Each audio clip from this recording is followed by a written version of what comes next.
अब हम तुम्हारी हाथ से पिएंगे अमृत। भगवान विष मोहिनी का तो ठीक है, अगर तुम चाहते हो तो भाई मेरी बात माननी पड़ेगी। देवता अलग लाइन में लग जाओ, दैत्य अलग लाइन में लग जाओ। लग गए फटाक।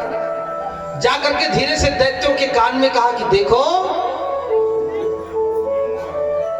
ये जो गाढ़ा गाढ़ा अमृत है ये नीचे है, ऊपर पानी पानी वाला अमृत है। तो पहले देवताओं को पिला दो पानी पानी वाला डुप्लीकेट मटेरियल, और जो गाढ़ा माल ये अमृत का ये मैं तुमको पिला दूंगी बाद में। दैत्य राजी हो गए, कहा देवी ये तुमने सही बात बताया, तुमने तो बहुत बढ़िया बात बताई हमको तो मालूम नहीं था ये बात। भगवान ने अपने शब्दों के जाल में दैत्यों को फंसा लिया। दैत्य राजी हो गए, लाइन में लग गए, अंजलि में सब अमृत पीने लगे देवता। पहले देवताओं, भगवान ने तो कहा था कि चिंता मत करो, ये संभालना मेरा काम है। देवताओं ने कहा था कि अरे महाराज अमृत निकलेगा, ये दैत्य बड़े मारते मियाँ, इस समय मार करके छोड़ लेंगे तो हम क्या करेंगे। भगवान ने कहा वो टेंशन मत पालो, वो चिंता मत करो, वो मैं करूंगा जो करना है। वही भगवान ने अमृत मोहिनी का रूप धारण करके अमृत बांटना शुरू किया, देवताओं को पिलाना शुरू किया। सारे देवता पी चुके। आखिरी में सूर्य और चंद्रमा के बीच में एक दैत्य था स्वरभानु। उसने सोचा कि देवताओं का कोई छल हो सकता है, पहली लाइन को बट रहा है, दूसरी लाइन में हम लगे हैं, पता नहीं मिले कि ना मिले, क्या गारंटी है। जो लगे वह सके, तो सोचा कि लाओ हम हूं इन्हीं के लाइन में बैठ करके अलाव पी लेते हैं। तो स्वरभानु जो दैत्य था वो देवता बन करके सूर्य चंद्रमा के बीच में अंजलि बांध करके भगवान ने अमृत पिला दिया। जैसे अमृत पिलाया सूर्य चंद्रमा ने दोनों, अरे महाराज चौपट हो गया, ये दैत्य है दैत्य है। और जैसे बताया दैत्य है, भगवान मोहिनी का रूप छोड़ करके तुरंत भगवान शंख चक्र सुदर्शनधारी भगवान अपना चक्र लेकर के स्वरभानु के खोपड़ी को काट दिए। जैसे खोपड़ी कटी हाहाकार मच गया। दैत्यों ने समझ लिया ये तो बड़ा धोखा है, अरे दैत्यों युद्ध करो। सब चौपट हो गया, हमारा सब किया गया, सब पानी पड़ गया। भगवान ने अपने चक्र से जब काट दिया तो दोनों स्वरभानु हंसने लगे, महाराज मैंने अमृत पी लिया है, अब आप मुझे 20 खंड करोगे तो भी मैं अमर हूं, 20 बार 20 स्वरूप धारण करूंगा। भगवान समझ गए कि अब गड़बड़ है, इसको काटना। 2 खंड हुआ, दोनों कहा सुनो अब तुमको नहीं काटेंगे, एक बात मेरी मान लो, तुमको आज से देवताओं की श्रेणी में रख रहा हूं, तुम दैत्यों की श्रेणी में नहीं जाओगे, तुमको अपना भाग मिलेगा, अंश मिलेगा। स्वीकार कर लिया।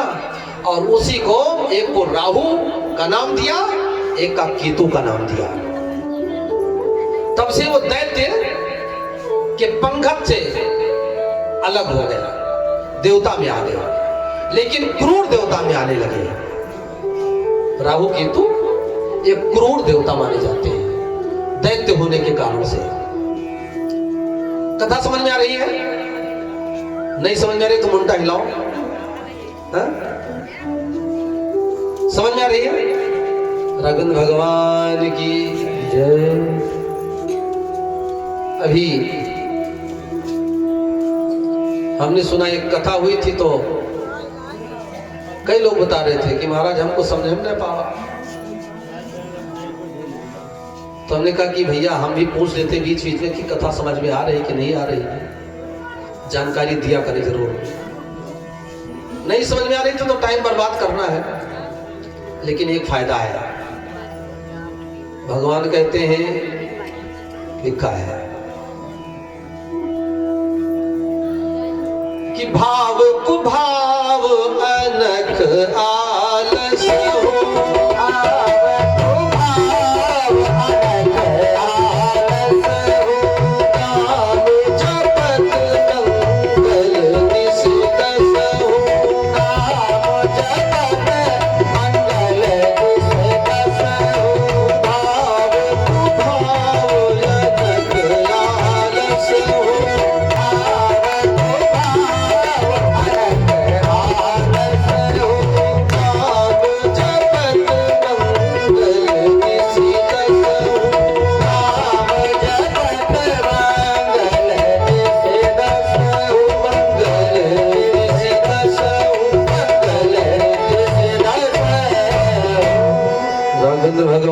भगवान की जय। समझ में अन्ना आए फिर भी कल्याण ही है।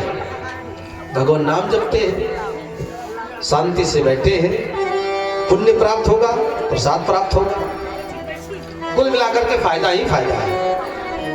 राघवेंद्र भगवान की जय, श्री सीताराम जी महाराज की जय। इस प्रकार से जैसे ही स्वरभानु का वध, स्वरभानु को काट दिया, हाहाकार मचा, युद्ध होने और भयंकर देवासुर संग्राम हुआ। सत्ता पर राक्षस थे, देवताओं ने ऐसी मार मारी कि सब भाग भाग करके गुफा में घुस गए, क्योंकि अमर हो चुके थे। देवता मुस्कुराए, भगवान अब हमारा शासन फिर से लौटा है। शासन लौटता है, शासन परिवर्तित होता है।